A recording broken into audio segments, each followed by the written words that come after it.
My cheating ex smirked in court as I was ordered to pay child support for a child that wasn't mine until I exposed her paternity fraud and everything collapsed.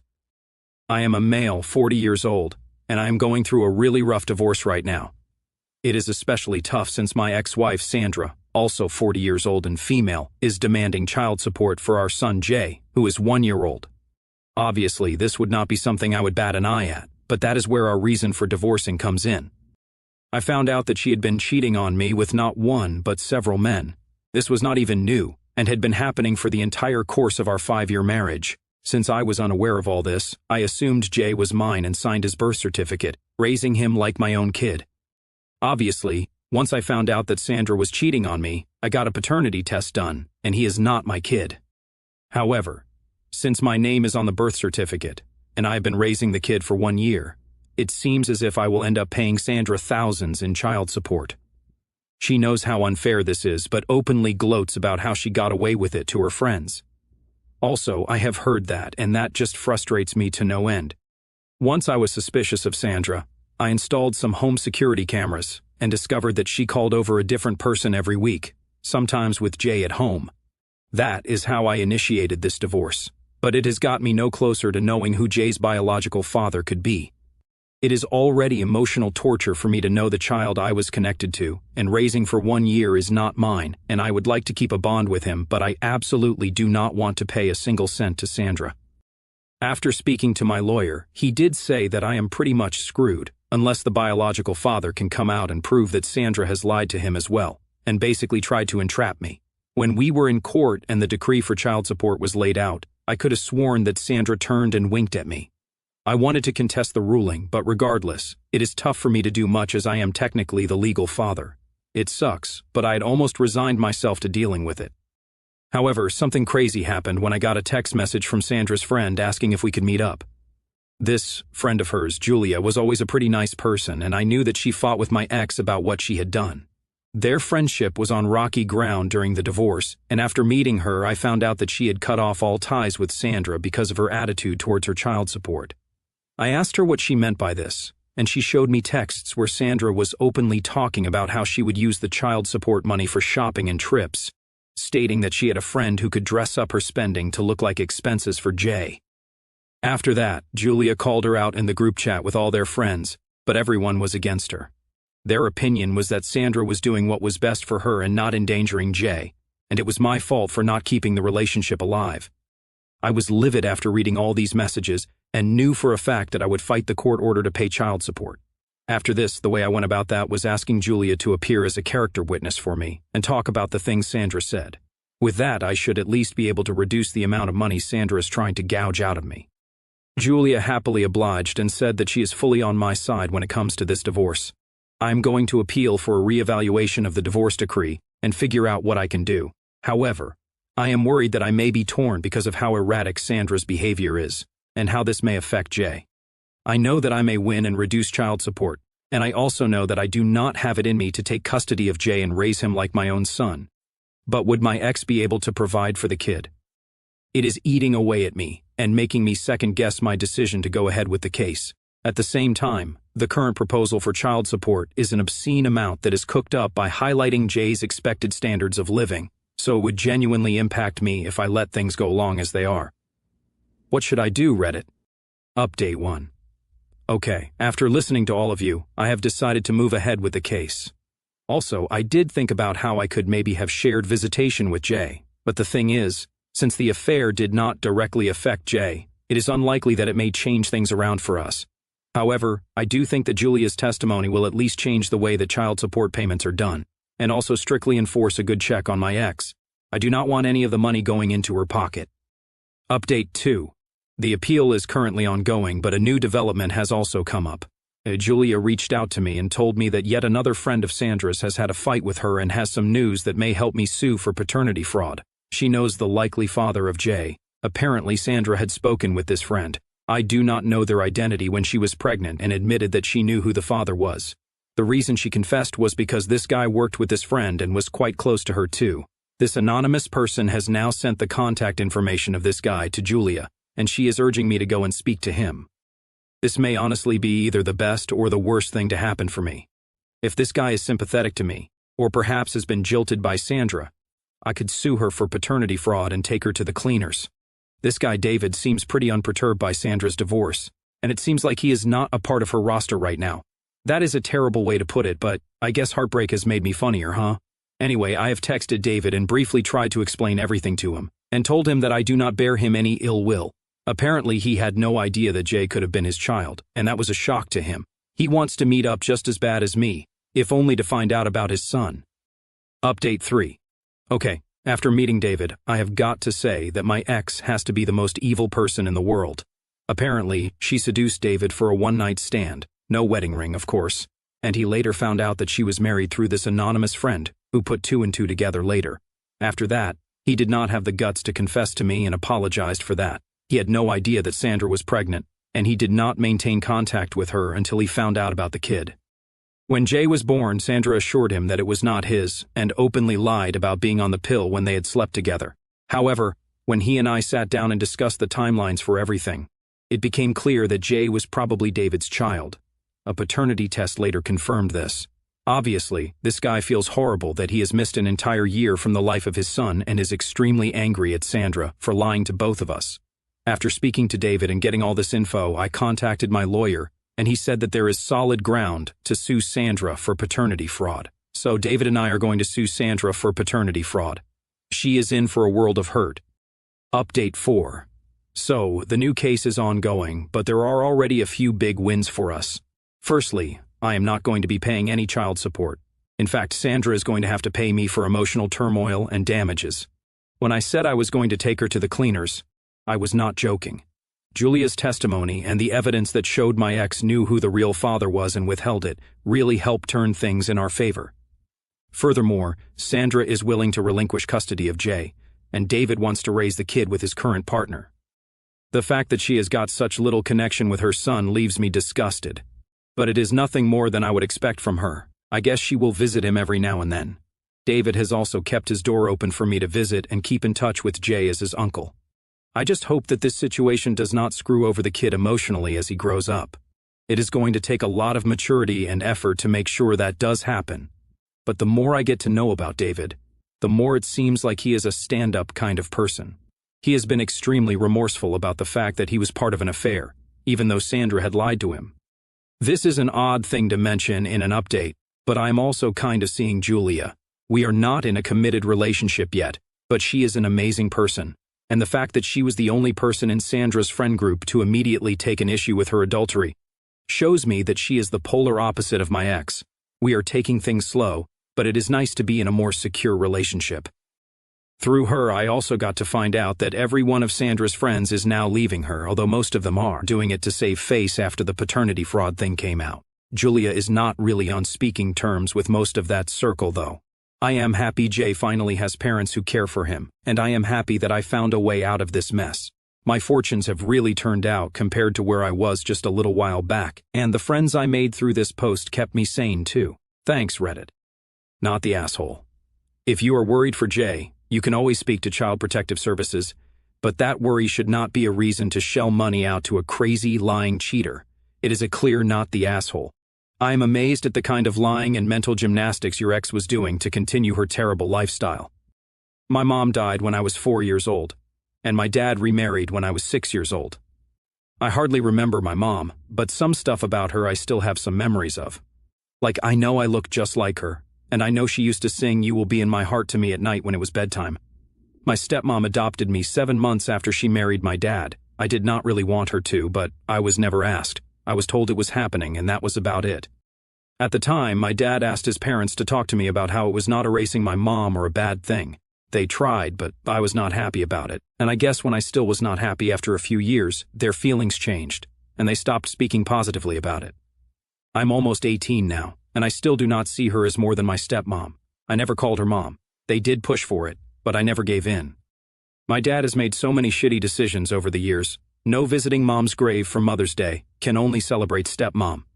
He also took down all photos of mom from living spaces in the house, and because of that, we have no photos of before I was 7 years old.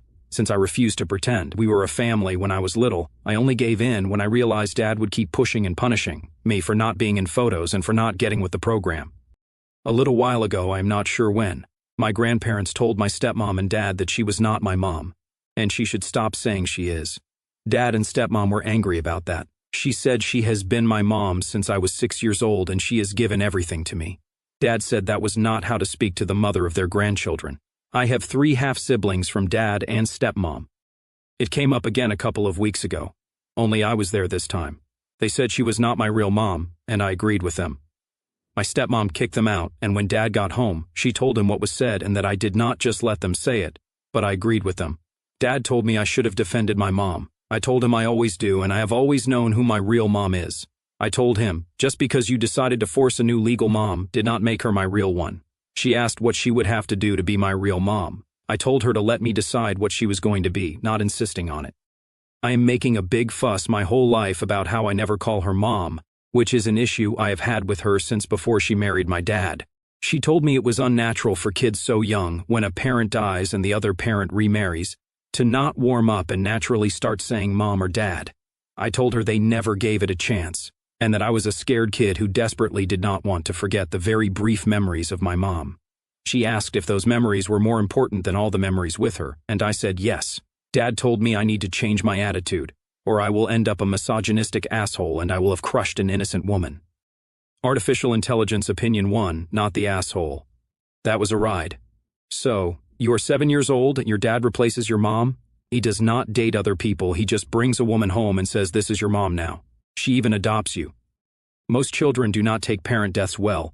They were a primary caregiver that you naturally put a lot of trust and love in. Then that is severed. And if the kid does not know what death is, the worst possible thing you can do as a parent is pretend she is gone and not ask the child. Not going to her grave, putting away all photographs of her and replacing her, because what does that say to the child? Many things. Your feelings do not matter. People are replaceable. Remembering the dead and grieving is bad. This stuff can cause post-traumatic stress disorder. It is serious. The next thing a child will have is asking, are they replaceable? 3 kids in, it is safe to assume those feelings are tense. Of course, you are not going to warm up to her. Unnatural? Your stepmother has no idea what she is talking about. A stepmother is, to a child, the embodiment of why they feel bad. It is dangerous territory, and to avoid resentment, a trusted person must reassure that they are not a replacement, they are not your new mom, and that your relationship is up to you. There will not be one forced on you. What you do not do is sign the adoption papers with 0 input from the child. Your father is completely wrong. You will not end up a misogynist. You should not be punished for not being allowed to grieve. You still have not been allowed that time. 2 years to a child is nothing. Your father has done this to his wife, the stepmother did this to herself, and they are blaming a scared 17-year-old for their mistakes. Your grandparents are right. I cannot stress enough that she could do everything for you since you were born. It is still up to you to decide what you call her. Not the asshole. You remember your mother and you honor her place in your heart. You might have warmed to your stepmom more if she and your dad had not pushed it so hard. If the relationship had developed naturally, you might have felt it more, but it did not. You feel how you feel. You are not misogynistic. You lost your mom at an impressionable age and had a new woman forced on you. Really, the only asshole here is your dad. I do not blame your stepmom nearly as much as I blame him. She stepped in, stepped out, and did her best. Yes, she had expectations, but your dad was the one who thought he could shoehorn her into your heart. I feel badly for her, but relationships can never be forced.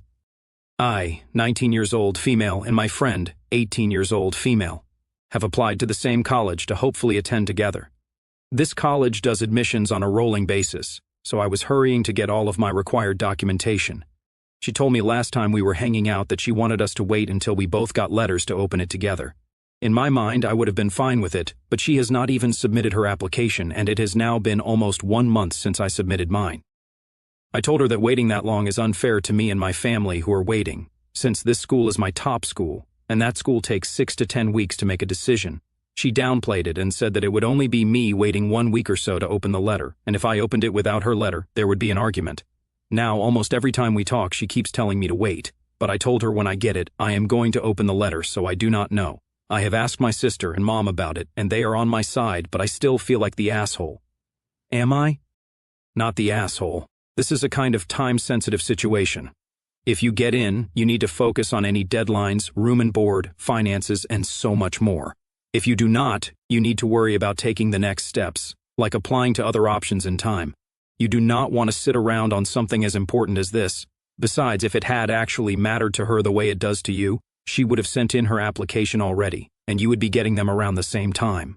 Unfortunately, it looks like that is no longer an option. Best of luck to you and fingers crossed. Not the asshole.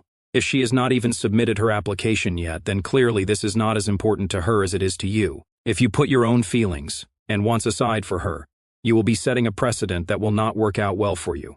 Imagine you do end up going to school together. Do not turn in your paper yet because I have not turned in mine. Do not leave for class yet because I am not ready to go. Do not please reply for that social event because I have not received an invitation yet. This school is your number one choice. Do not let anyone stand in your way of getting there and making the most of it. Not the asshole. Open that thing. At this point in the year, you cannot wait. You have deadlines to meet for the fall. Honestly though, my son is a senior. And while we did get physical acceptance letters for some schools, every single school either sent an acceptance email or emailed the notice that his application status had been updated. We have had his housing assignment for 1 month, and the summer orientation dates were getting pretty full. We waited on that because until we knew he got into the marching band, it was still possible he changed his mind. All that to say, you have got 1 month at this point until most schools require you to have made a decision and paid your deposit at the least. There is no waiting. Looking back on everything that's happened over the past year, I can hardly believe I'm on the other side of it. It's like waking up from a nightmare that felt endless, only to realize the sun is finally shining again. My name's Alex. Yeah, that's what I'll call myself here for anonymity's sake. And if you followed my story on Reddit, you know it's been a roller coaster of betrayal, heartbreak, and unexpected triumphs. But now, with the dust settling, I want to share how I'm really feeling. Not the polished updates I posted before, but the raw, unfiltered emotions that have been swirling inside me. It's therapeutic, I guess, to put it all out there. Maybe it'll help someone else going through something similar. Who knows? First off, relief. God, the relief is overwhelming. Like a massive weight lifted off my chest after carrying it for so long. When I first discovered Sandra's affairs, it was like my world shattered. I'd built this life with her. 5 years of marriage thinking we were in it together. Signing Jay's birth certificate without a second thought. Changing diapers at 3 a.m., reading him bedtime stories. It all felt so real, so mine. Finding out he wasn't biologically my son, that hit like a freight train. The paternity test results staring back at me in black and white. It wasn't just about the DNA, it was about the trust she'd obliterated. I remember sitting in my car outside the lab, tears streaming down my face, feeling like the biggest fool alive. How could I have been so blind? But now, with the court ruling in my favor, no more child support hanging over my head, and Sandra facing the consequences of her paternity fraud, I can breathe again. It's not just financial relief, it's emotional. I don't have to fund her shopping sprees or vacations disguised as child expenses. That smirk she gave me in court? It's gone, replaced by the reality of her own mess. And damn, that feels good. But relief doesn't erase the anger. Oh, the anger is still there, simmering beneath the surface. Sandra didn't just cheat, she orchestrated this whole deception. Lying to me, to David, even to her friends about Jay's paternity. When David and I met, and he shared how she'd seduced him without mentioning she was married, how she'd assured him the baby wasn't his, it fueled a rage I didn't know I had. How could someone be so calculated, so heartless, using a child as a pawn for financial gain? It makes me sick. I think about all those nights I stayed up worrying about Jay's future, wondering if I'd be stuck paying for a life that wasn't what I thought, while she gloated in group chats.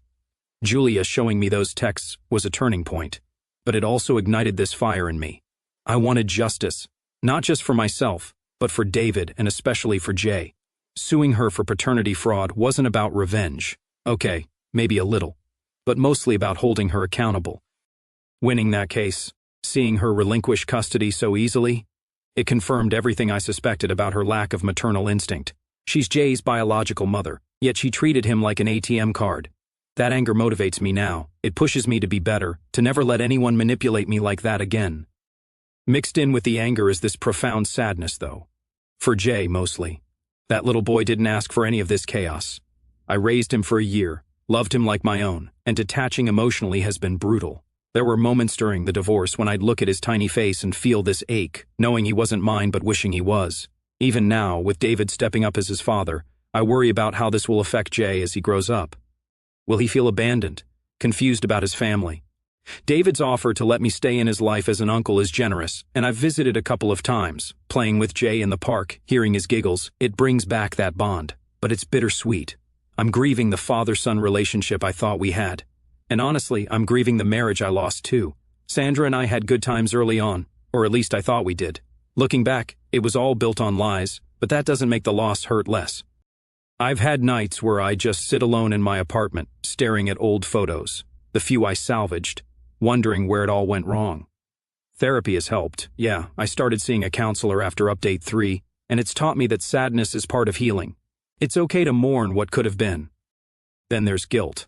Surprisingly, a lot of it. Guilt for not seeing the signs sooner, for installing those cameras and invading her privacy, even if it exposed the truth. Guilt for dragging Jay into this mess indirectly. When I first decided to fight the child support order, I second-guessed myself constantly. What if reducing her money hurt Jay? What if she couldn't provide for him? But Julia's insights and the evidence showed Sandra's true intentions. She wasn't using the money for him anyway. Still, that worry gnawed at me.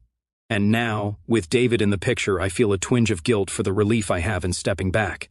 Am I abandoning Jay? No, I tell myself. He has a real dad now, one who's excited to make up for lost time. David's partner seems great too. They're building a stable home. But guilt is sneaky. It creeps in during quiet moments, making me question if I did enough. My lawyer says the emotional damages payout from Sandra will help me move on, maybe even start a college fund for Jay anonymously. That eases it a bit, but it's still there. On a brighter note, there's hope. Hope that's blooming like I never expected. Meeting Julia has been a game changer. She's not just Sandra's ex-friend, she's this beacon of integrity in a sea of toxicity, standing up against the group chat nonsense, testifying for me. It showed her character. We're taking it slow, like I said in the update, but being with someone who values honesty and loyalty, it's refreshing. Our dates aren't extravagant, just coffee walks or movie nights. But they feel genuine. For the first time in years, I feel seen, not manipulated. And through her, I've reconnected with a better social circle. Sandra's friends ditching her? Poetic justice, but I'm focusing on my own growth. I've started hitting the gym again, picked up hiking as a hobby, things to rebuild my confidence. Work's going well. The divorce stress had me slacking, but now I'm laser-focused, even got a promotion last month. Financially, I'm stable, and emotionally, I'm piecing myself back together. Gratitude ties it all together. I'm grateful for Reddit. You all kept me sane with your advice, your outrage on my behalf. Strangers rooting for me? It meant the world during those dark days. Grateful for David, too. The guy's become an unlikely friend. We grab beers sometimes, talk about Jay, share laughs over how absurd this all is. He's remorseful about the affair, but Sandra deceived him just as much. Forgiving him wasn't hard. Holding grudges would have poisoned me more. And Julia? She's a daily reminder that good people exist. As for Sandra, I don't wish her ill. Okay, maybe a little karma, but I'm done letting her occupy space in my mind. She's facing her own fallout, legal fees, lost friends, custody changes. It's her bed, she made it. In the end, this ordeal taught me resilience. I was broken, resigned to paying for a lie, but fighting back changed everything. Life's unpredictable, but I've learned to trust my gut, seek truth, and surround myself with real allies. Jay's got a shot at a happy life now, and so do I. If you're reading this and in a similar hell, hang in there. Expose the fraud. Fight for what's right. Your future self will thank you. It's not easy, but damn, the view from the other side is worth it.